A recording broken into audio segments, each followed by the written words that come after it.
Hey everyone! So another year for animation is coming to a close, and while there have been a lot of really good things that have come out this year, there have definitely been more disappointments, particularly with Western animation. However, there was one animated thing that was coming out this year that I knew was going to change my entire mindset, and I was 100% proven right. The studio that it was coming from didn't really have that strong of a year with their other projects, and I'm aware that with the trailers and marketing, a lot of people were criticizing the animation, and that overall it just felt like it was kind of desperate, but I was still optimistic that this would be the thing that won me over, and I ended up being surprised not just by the fact that I was right, but also how I seemed to be the only person that liked this piece of media this much. It's pretty much been getting a bad rep ever since the first trailer dropped, but I wanted to make a video to really place emphasis on how this underrated gem is so much better than people give it credit for. And that one-of-a-kind experience is the Bad Guys Holiday Special. The Bad Guys! Better get a move on it. Wait a second, you guys thought I was joking? If you haven't been able to tell from my initial review, the gags I put in my videos, or my Twitter feed if you follow me over there, then you know that I really like the Bad Guys. Actually, love is an understatement. I have a Bad Guys hyperfixation. I started reading and rereading the books after seeing the movie for the first time. I annoy my friends about it on a daily basis. I love this furry heist movie, even more so than the also excellent Puss in Boots: The Last Wish, if that tells you anything. And I'm confident that nobody was more excited about this holiday special than I was. But then the trailers came out, and This looks like junk!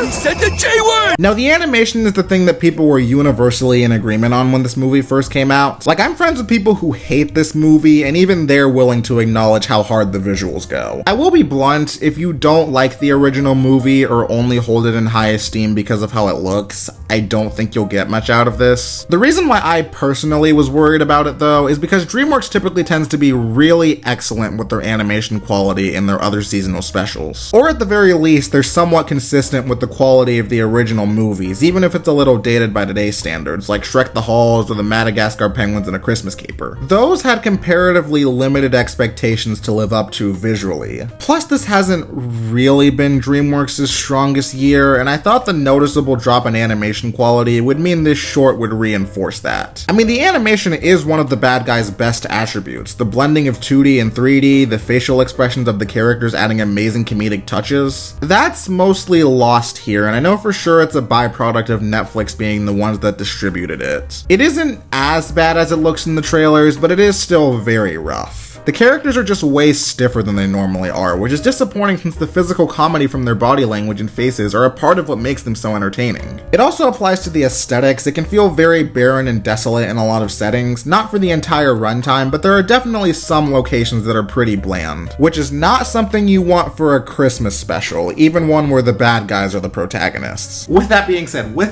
said, if this issue were to be rectified, were to be fixed, this would probably be my favorite DreamWorks holiday special of all time.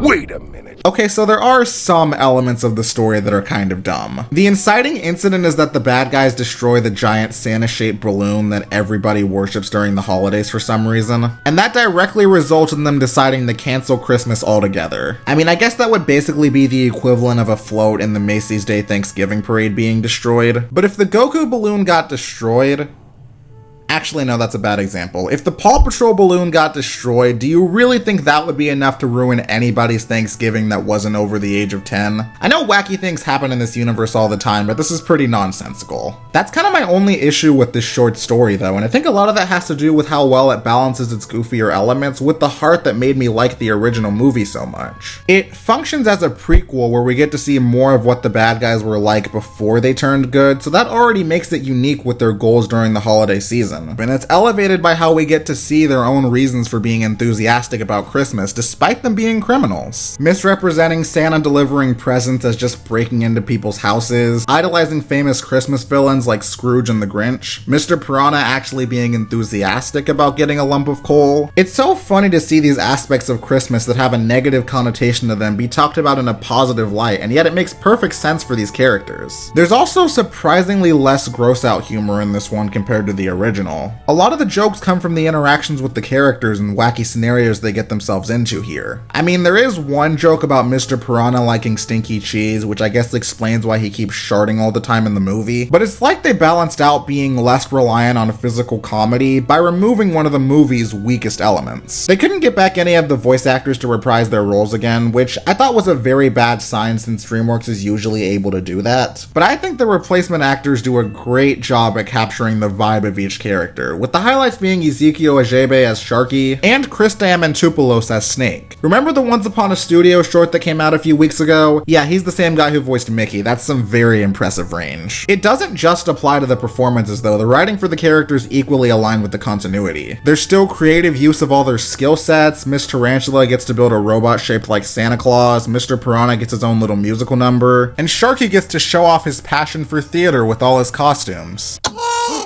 Don't you dare give the right dishonorable Ebenezer Scrooge the horn! Their plan works until they make too much snow using a shaved ice machine, and it ends up making an ice blizzard. Everybody's mad at Wolf for pushing things too far, and he talks about how he was so adamant about making sure that they pull off this annual heist because there's nothing he enjoys more than them getting to do it together. And you know what? I got pretty warm and fuzzy because of that. I'm not ashamed. It's just so wholesome and doesn't do anything to contradict the original movie. It wouldn't really fit if they wanted to be good before those events occurred, since it would undermine the significance of them doing it for the first time. But it's so sweet and endearing that the one thing that remains unchanged with these characters is how much they care about each other. And it once again showcases how they were never really bad at heart. The good news is that they're able to stop the blizzard with Miss Tarantula's robot. The bad news is that they're not able to do the heist because they all got sick, which is a better alternative than having them actively decide not to do it, since it's more in line with the continuity. It's very good attention to the little details that make it stand out for me and make it feel like a good addition to the canon. And it's nice to have one of these shorts be conscious of the story that it's an extension of. Do I think that I'm overhyping this short because of how much I love the original movie?